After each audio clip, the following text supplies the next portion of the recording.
दिल के धड़कन, तू ही जिंदगानी, तू दिल के धड़कन, तू ही जिंदगानी। मोहब्बत के तोहरे से बाटे कहानी, तोहरा बाद जमाना बा।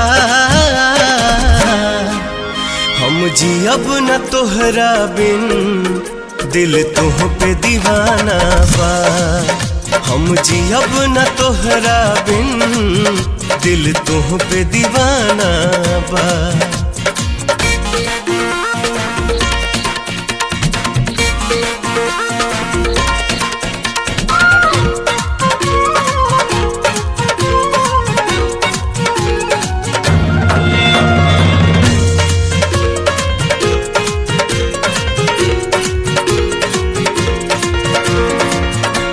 देखे में लौके ला